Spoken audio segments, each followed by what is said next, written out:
Bupati Penajam Pasar Utara Abdul Ghafur Masud menegaskan tidak ingin lagi terlibat dalam urusan penanganan COVID-19. Keputusan itu diambilnya karena yang dia lakukan selama ini malah membuatnya tersudutkan dan menimbulkan masalah baru. Abdul Ghafur mengatakan sejak COVID-19 melanda Indonesia termasuk PPU, ia langsung menangani penularan virus corona tersebut. Pemerintah daerah mengurus pengadaan peralatan untuk penanganan penularan COVID-19, namun yang dia lakukan justru mendapatkan sorotan sehingga dia merasa disudutkan sebagai kepala daerah. Salah satunya dengan audit pengadaan chamber box atau bilik disinfektan sebanyak 4 buah untuk kendaraan pada Maret 2020 lalu oleh Badan Pengawasan Keuangan dan Pembangunan atau BPKP. Abdul Ghafur Masud menyayangkan payung hukum penanganan COVID-19 yang tertuang dalam Keputusan Presiden tahun 2019-2020 tentang keadaan luar biasa, kurang jelas dan tidak tegas. Hal inilah yang membuat penanganan COVID-19 bisa menjadi masalah baru bagi kepala daerah. Padahal dia bermaksud baik untuk mempercepat penanganan COVID-19 di Penajam Pasar Utara.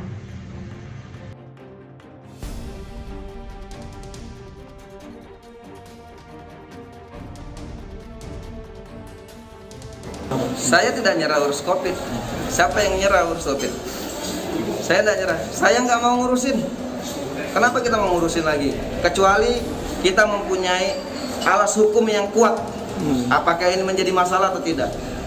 Jangan sampai nanti harga yang dulu yang tidak sesuai dengan harga saat itu ya, di 2020 itu di bulan 3, 4, 5, 6 itu 7 sampai bulan 8 kalau nggak salah itu harga itu kan nggak jelas itu. Seakan-akan seperti krisis moneter. Tapi kalau dilihat di Desember 2020, Januari, Februari, Maret, April sampai sini sudah mulai normal karena penanganan yang cepat dari pemerintah Republik Indonesia. Garis bawahnya adalah bagaimana penanganan yang di awal itu. Landasan hukumnya bagaimana? Jangan sampai kita menjadi masalah hanya untuk kebaikan kita menjadi masalah.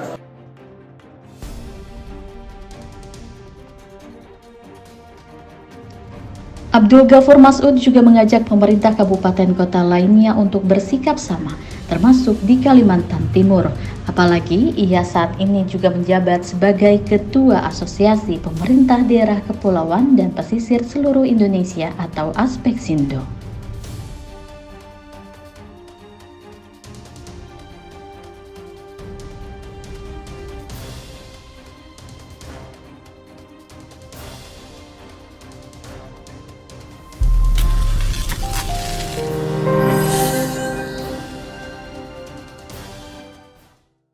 Ke depannya. Itulah saya mengatakan kalau saja ini tidak landasannya hukumnya ini tidak jelas, ya kita nggak usah lagi ngurusin corona. Ngapain diurusin? Ini menjadi masalah. Harus ada pengembalian. Pengembaliannya itu bukan sedikit, miliaran rupiah. Wah, ini yang kami menjadi miris juga. Di satu sisi lain ini kita bertanggung jawab sebagai kepala daerah, ya kita seakan-akan tidak dihargai, malah mau disudutkan dengan pernyataan yang saya rasa ini fitnah gitu kan. Kita ini berusaha sebaik-baiknya untuk penyelamatan warga karena nomor satu itu adalah keselamatan.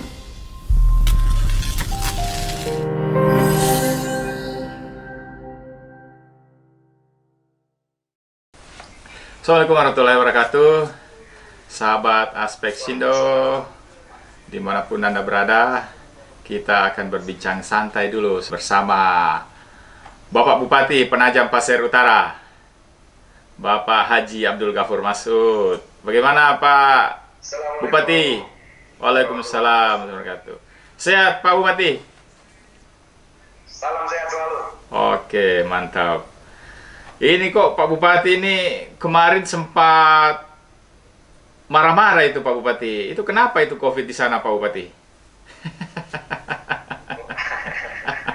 Mungkin tidak marah ya, tapi menyatakan sikap tentang bagaimana landasan hukum tentang penanganan COVID-19 ini. Jadi seperti itu. Oh, jadi maksudnya landasan hukumnya kayak apa Pak Bupati? Ya, jadi begini. Ya, coba diceritakan lah, ini kenapa kok tiba-tiba viral gitu Pak Bupati, katanya sudah tidak mau ngurusin corona ini. Ya, jadi mungkin kejadian itu setelah kami paripurna di DPR di Penajam Pasir Utara tentang pandangan-pandangan umum yang Oh iya, sempat iya. juga mengungkit tentang penanganan corona, bahkan mau mengaudit dan lain-lain. Saya sih tidak ada masalah tentang itu, cuma ada rasa kekecewaan tentang itu. Kita yang sudah berjuang, saya juga selaku ketua gugus COVID di Penajam Pasir Utara, penanganan COVID-19 ini atau COVID-19 atau yang kita sebut dengan corona. Jadi Ya, kita ini merasa tidak dihargai. Bagaimana kita siang malam harus mengatur, kemudian dinas-dinas kami dari kesehatan, rumah sakit sampai harus dikarantina, ya berpisah dengan keluarganya, kemudian teman-teman juga dari relawan-relawan, BPPD, nah ini semuanya dari dinas kami. Kemudian di samping itu adanya pengauditan dari BPKP di Kalimantan Timur tentang corona ini. Garis besarnya sih tidak ada masalah dengan itu semua. Tapi yang saya khawatirkan adalah bagaimana nanti ke depannya. Karena ini kan tidak berlaku surut. Dia akan terus berkembang gitu. Nanti kalau seandainya ke depan ini insya Allah, dan saya yakin kita bisa menangani daripada musibah ini atau wabah ini. Nah nanti ke depannya bagaimana dengan landasan hukumnya? Atau mungkin kita sudah tidak jadi bupati, ya kan? Atau kita mau mencalonkan lagi ke depan. Nah, bagaimana landasan hukum? Jangan sampai ini digoreng-goreng, ya kan? Digoreng-goreng ke depannya. Itulah saya mengatakan kalau saja ini tidak landasannya hukumnya ini tidak jelas, ya kita nggak usah lagi ngurusin corona. Ngapain diurusin? Kita berbuat kebaikan untuk kemaslahatan umat. Kita mau menyelamatkan seluruh warga kami yang ada di Penajam Pasir Utara. Begitu juga bupati-bupati yang lain, termasuk juga gubernur, apalagi Bapak Presiden. Nah, kalau misalnya penanganan ini landasan hukumnya tidak kuat untuk kami yang sekarang ini menjabat, ke depan siapa yang akan bertanggung jawab kira-kira? Nah, dengan ini aja kita sudah diperiksa BPKP walaupun tidak ada penemuan ya, karena ada pengembalian. Nah, di satu sisi karena saya juga mantan dari Ketua Umum Himpunan Pengusaha Muda Indonesia, Wakil Bendara Umum Himpunan Pengusaha Muda Indonesia, saya meminta tolong dengan teman-teman yang ada di Jakarta untuk di mana saat itu pengadaan itu kan sangat sulit. Nah, salah satunya ini yang mempunyai koneksi ini adalah para pengusaha, jaringan pengusaha.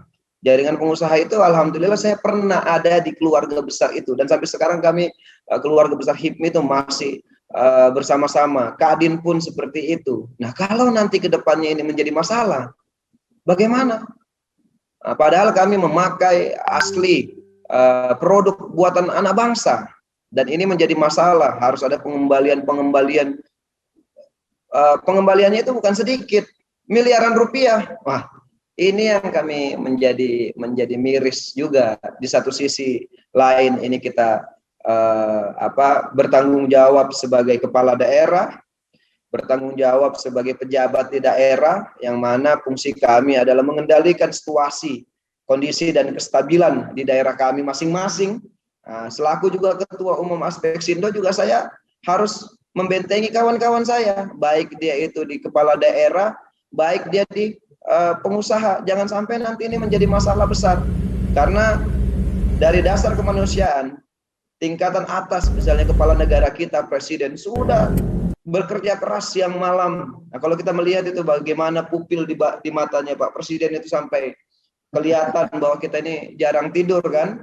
Kami juga begitu Pak Gubernur, saya sendiri Bupati, apalagi teman-teman yang langsung menjadi pahlawan. Berapa yang gugur? Kalau ini tidak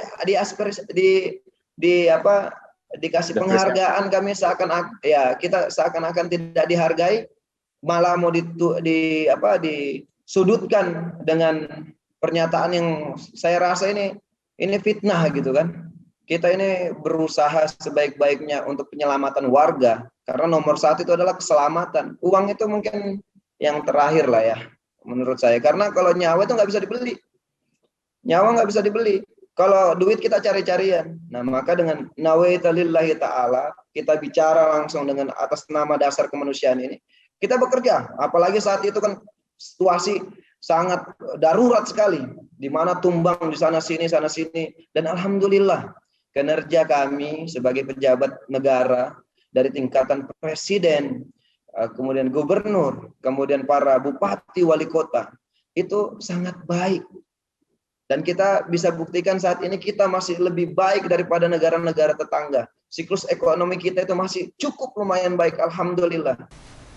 Nah, Pak Bupati, Ya, bagaimana?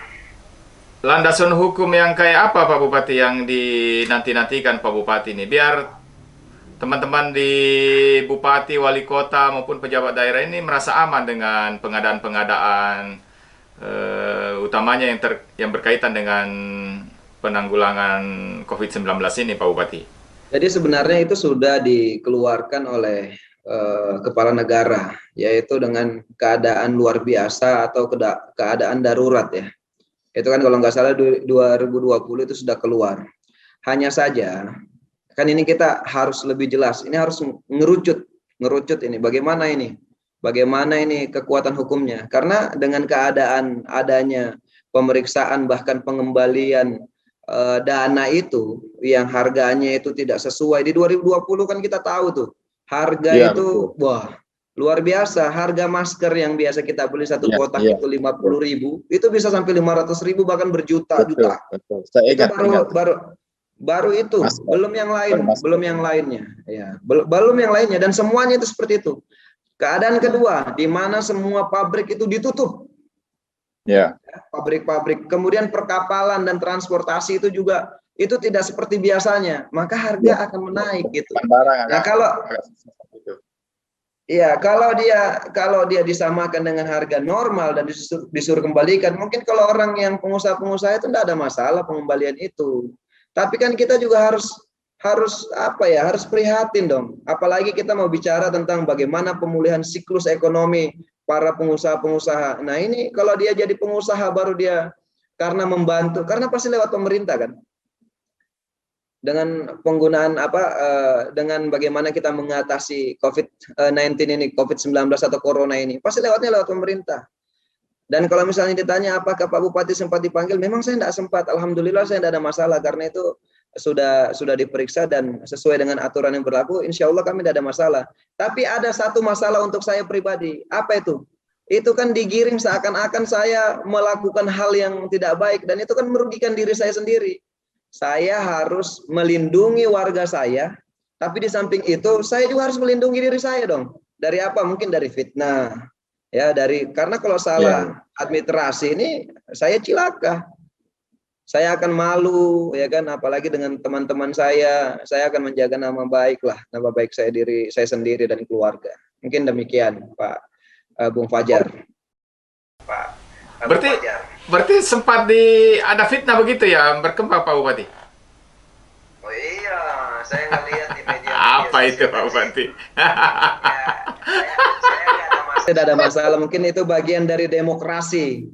Dari demokrasi ya kan, sekarang kan kita bebas berpendapat, tapi kalau misalnya dia itu bahasanya itu juga agak sedikit memfitnah gitu kan, harus kita menjelaskan supaya masyarakat ini tahu gitu. Apalagi kalau Bung Fajar jalan-jalan ke Penajam, kami itu alhamdulillah saya bersyukur pada Tuhan Yang Maha Esa. Balikpapan itu sempat hitam, kemudian tetangga kami yang di sebelah kanan itu pasir itu merah. Kami masih bisa nahan-nahan gitu ya. Dengan apa itu? Karena kerja keras semua tim. Dari TNI Polri, dari Dinas Kesehatan, dari pejabat-pejabat yang ada di struktur pemerintahan Penajam Pasir Utara. Nah, itu kan yang kami rasa, wow, dengan begini, begitu dia ada panggilan dari aparat hukum, dia lagi, Pak, kita takut Pak ngurusin ini Pak, kita takut dengan ini, takut ya, dia pasti takut. Namanya berhadapan dengan hukum, dan apalagi kalau bukan orang hukum yang tidak mengetahui hukum kan dia pasti ngeri gitu. Nah, ini supaya mentalnya, imunnya itu baik untuk bekerja, ya maka harus kita lindungi juga. Jadi ada dua tanggung jawab saya, melindungi warga saya dan melindungi bagaimana ini status hukumnya nanti ke depan. Jangan sampai teman-teman termasuk saya dan teman-teman yang ada di pemerintah Penajam Pasir Utara itu menjadi cilaka gara-gara ingin berbuat kebaikan menolong orang. Nah, itu masalahnya di situ. Nah ini Pak Bupati, saya masih penasaran. Ini maksudnya difitnah bagaimana? Maksudnya Pak Bupati dapat ini kali bisnis itu kali. Ya, mungkin kan pengadaan itu kan harusnya dia melalui dinas ya. Akan ditulis di situ harga cember ini harganya kan tidak sesuai nih. Saya bilang ini aduh, tapi ngapain saya ngerespon seperti itu? Nah, begitu ada suara di paripurna dengan DPR itu, maka saya bilang kalau begini caranya ya mending saya nggak usah diurusin. Ngapain lagi saya ngurusin kan? Nggak ngapain saya ngurusin kalau misalnya ini juga jadi bencana untuk saya kan? Dan teman-teman yang dari dinas kami, wih kesiannya kan mereka itu sampai di karantina gitu ya. Bahkan saya sendiri juga seperti itu, harus susah, harus diswab kalau keluar. Tiap hari kita dipanggil dengan ini harus diswab, dicolok-colok terus. Waduh, kan bagaimana lah saya tidak bisa menjelaskan dengan kata-kata itu. Berarti fitnah itu tidak benar ya Pak Bupati ya? Ya, kalau fitnah itu kan harus dibentengi dengan data. Jadi kalau misalnya fitnah itu pertama itu kan cuma praduga ya. Okay. Praduga ini kan bahasa halusnya dari fitnah. Namanya diduga. Kan diduga itu kayak menuduh gitu kan. Tapi bahasa halus itu praduga. Oh, ini kayaknya ada seperti ini. Nah, itu harus dilawan dengan data. Data yang benar. Nah, ini bahwa ini seperti ini. Nah, kalau ini enggak di counter, ya bahaya juga untuk kami karena orang kemarin ditanya enggak ada masalah kok Bapak mengiyakan aja. Nah, ini kan juga jadi masalah. Jadi begitu cukup sulit lah untuk menjelaskan itu. Maka saya juga berkeputusan bahwa kalau memang ini menjadi masalah ya kita enggak usah ngurusin lah ya. Bukan berarti kita lepas dari tanggung jawab. Kita juga kan harus melindungi diri kita. Jangan sampai kita malu. Ini malunya dunia akhirat loh bro. Kalau ada apa-apa. Malunya dunia akhirat kita ini kalau ada apa-apa kayak gitu. Belum lagi terus ya. Macam ini main ini. Ya, belum lagi anak-anak ya. Anak-anak kita kan. Bagaimana dengan psikisnya kalau ada seperti itu.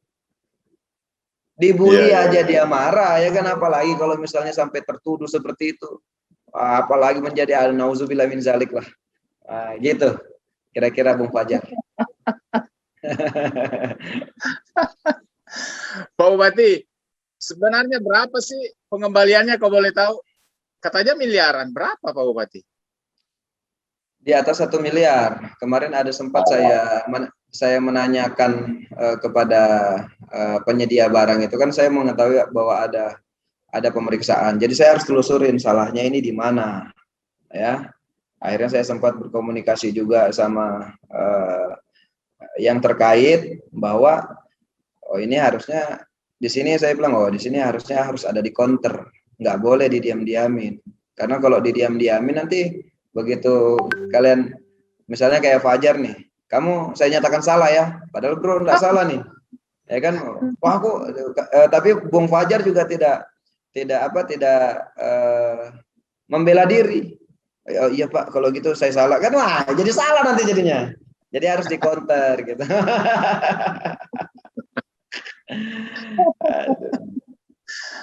Item apa itu Pak Bupati? Pengadaan item apa sampai harus pengembalian sampai miliaran itu? Jadi banyak ya. Kalau yang satu ini yang ada pengembalian itu tentang chamber. Jadi chamber itu kalau Bung Fajar masuk ke Penajam Pasir Utara, yang kelotok itu masuk yang asap-asap, dia kan bukan cairan ya, dia berupa embun gitu. Uap itu ya? Ya, uap. Jadi kan saat itu kan saya lihat di Tokopedia, di online shop itu kan harganya sampai 41 juta. Iya. Nah, sedangkan anggaran kami ini kan terbatas. Bahkan anggaran itu adalah anggaran APBD yang dipotong untuk menanggulangi corona. Berarti saya harus memaksimalkan sekali anggaran sedikit ini untuk bagaimana anggaran ini tidak menjadi anggaran yang mubazir. Maka kami salah satunya adalah pengadaan chamber itu. Jadi alhamdulillah saya juga sendiri mungkin karena alat itu di rumah ada, jadi setiap orang masuk kan saya kasih masuk lewat situ juga. Begitu juga di musola, ya, di masjid, di musola, kemudian di dinas-dinas terkait seperti Dukcapil, bahkan di Polres juga kayaknya kami ada berikan itu. Kemudian di TNI itu ada kami berikan. Jadi beberapa tempat-tempat yang umum yang sering dilewati orang itu, kalau dinas saya kan harus saya kasihkan setiap dinas. Karena dia kan ngantor, belum lagi dari temannya, keluarganya dan lain-lain. Itu pun masih ada juga yang kena gitu kan. Karena mungkin dia enggak lewat dari tempat itu. Kadang-kadang mungkin dianggap ini tempat apa sih ini? Buang-buang waktu walaupun cuma ada di situ sekitar berapa detik, 30 sampai 40 detik. Nah, mereka menyuekin tentang itu. Nah, sampai sekarang juga kami mau, jadi kalau ada alat itu kan tidak dibeli begitu langsung ada hidup selamanya kayak gitu kan, ada perawatan ya. Kemudian ada membeli cairan disinfektannya. Nah, ini kalau misalnya ini menjadi masalah, terus ngapain kita urusin? Nah, itu yang kadang-kadang orang ini kan selalu mempolitisir, dibawa terus ke politik, dan dia tidak pernah memikirkan keselamatan umat. Yang dipentingkan itu cuma dirinya aja. Nah, ini kita doakan mudahan itu orang itu dapat hidayah di dunia ini.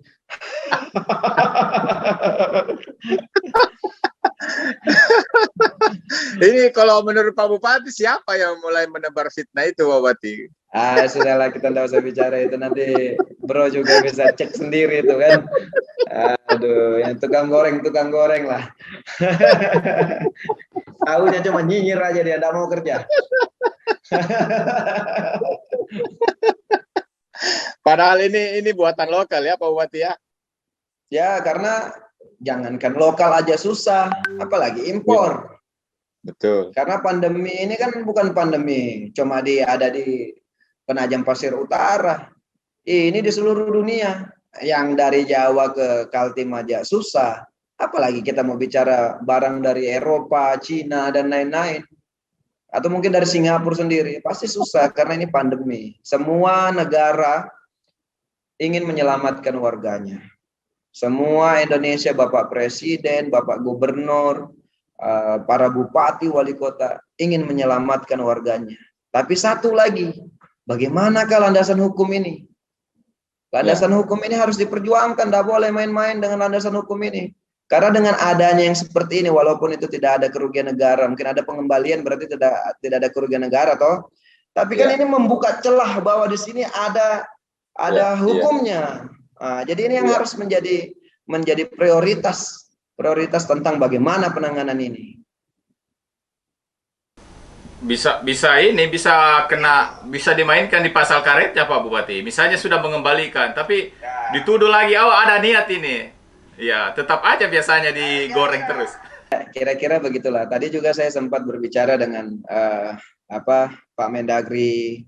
Ya, saya bicara Jadi tentang Pak ini Bupati kasusnya. sudah ditelepon dari Mendagri. Sudah, alhamdulillah. Dengan karena media ini kan saya lihat, saya juga kaget ini ternyata jadi viral seperti ini. Tapi apapun itu ya, namanya kita ini niatnya lillahi ta'ala, semuanya untuk kebaikan ya. Kebaikan masyarakat juga, kebaikan diri kita sendiri juga, dan kebaikan teman-teman yang menjabat saat ini, baik dari tingkat presiden, untuk Bapak Presiden juga, untuk kami yang ada di daerah, bupati, wali kota, para gubernur. Karena kan ini anggaran negara yang kita pakai dan harus dipertanggungjawabkan. Kalau dasar hukumnya itu tidak jelas, Masya Allah, bahaya untuk kita. Ya mudahan apa yang saya perjuangkan ini kan jadi amal yang baik gitu. Oke, berarti landasan hukum nanti yang ditunggu ini teman-teman kepala daerah, apakah landasan hukum dari presiden atau dari kementerian mana Pak Bupati? Atau pengaturan harga atau apa gitu? Jadi ada landasan hukum tentang penanganan COVID-19 di 2020 di mana keadaan darurat. Setahu saya. Tergolong darurat ya, boleh ya, membelanjakan langsung gitu ya? Bukan tergolong darurat, memang situasinya darurat. Bagaimana kok tergolong darurat? Orang meninggal itu tumbang di mana-mana seluruh dunia. Bisa kita lihat datanya. Lebih kejam daripada perang. Kalau perang itu kan kelihatan tuh, dibom sini, bang, mati sana, ya. Ditembak sini, mati di sana. Kalau ini kan datang langsung tumbang, mati semua orang. Dan jiwanya yang meninggal korban di dunia ini kan lebih dahsyat daripada perang-perang dunia. Nah, terus kita mau ngomong ini tidak sesuai dengan apa? Tidak sesuai dengan keadaan darurat. Tidak, ini memang keadaan genting dan darurat. Makanya karena mungkin yang selamat-selamat ini menganggap ini hal yang biasa, karena orang juga kalau tidak sakit mati juga kalau sudah waktunya. Kan ada yang berpikir seperti itu kan. Padahal orang yang hidup, kalau dia jalan di kereta, jalannya rel kereta, kemudian dia tahu ada kereta di situ, ya, kemudian dia ditabrak sama kereta itu, 99,9% pasti meninggal, pasti mati. Nah, sama dengan situasi dengan COVID-19 ini, ya. Kita sudah tahu ada corona, kita tidak mau para pemerintah tidak mau melindungi warganya dengan cara memberikan peraturan prokes, ya, menjalankan 5M, menjalankan protokol kesehatan yang sudah ditetapkan sama pemerintah. Kan ini menjadi bahaya juga. Nah, itu yang harusnya masyarakat mungkin di Zoom ini juga mudahan ini bisa mencerahkan kepada landasan pemerintah, hukum juga, kemudian masyarakat juga, bahwa corona ini bukan main-main. Masa mau main-main sedunia? Kalau mau main-main, mungkin main-mainnya itu di manakah gitu ya? Mungkin yang ada di satu tempat biasa seperti. Oke Pak Bupati, terima kasih bincang santainya di sore hari ini. Sehat selalu Pak Bupati. Terakhir Pak Bupati, berarti ini bagaimana ini? Berarti bukan ini ya, bukan tidak mau mengurusi corona ini ya? Berarti Bupati tetap ya? Atau gimana itu? Closing statement-nya Pak Bupati? Closing statement saya adalah, kalau ditanya apakah masih mau mengurusin corona, nomor satu itu adalah keselamatan manusia, masyarakat. Itu tanggung jawab. Cuma yang nomor duanya ini, kalau ini yang kita urusi menjadi masalah ke depannya, nah ini hati-hati juga. Kalau saya pribadi, kalau ini menjadi masalah, dan saya yakin semuanya, mungkin Bung Fajar juga, para bupati dan lain, mungkin juga Bapak Presiden, kalau ini ke depannya jadi masalah, ngapain diurusin? Iya. Oke. Tapi kita juga tidak nyerah dengan nyinyiran orang itu. Kami tidak mau dengar. Tapi yang saya minta adalah landasan hukum yang kuat, karena ini tidak berlaku surut. Ke depan juga kan menjadi pertanggungjawaban ke depan, makanya harus ada landasan hukum di sini. Kira-kira begitu, Bung Fajar. Oke, terima kasih Bupati. Sehat selalu Pak Bupati. Sahabat Speksindo, demikian bincang. Ya, demikian bincang kita bersama Bapak Bupati Penajam Pasir Utara sekaligus Ketua Umum Asosiasi Pemerintah Daerah Kepulauan dan Pesisir seluruh Indonesia. Pesan beliau, teman-teman kepala daerah di daerah ini, khususnya daerah kepulauan ini, harus betul-betul mendapatkan payung hukum yang kuat dari pemerintah pusat terkait dengan pengadaan alat-alat kesehatan, karena daerah kepulauan ini kan butuh biaya logistik, tentu harga berbeda dengan yang ada di daerah daratan besar gitu. Jadi saya kira seluruh kepala daerah akan bekerja semaksimal mungkin dengan catatan di backup secara hukum. Demikian Aspek Sindo Satu Laut Sejuta Manfaat.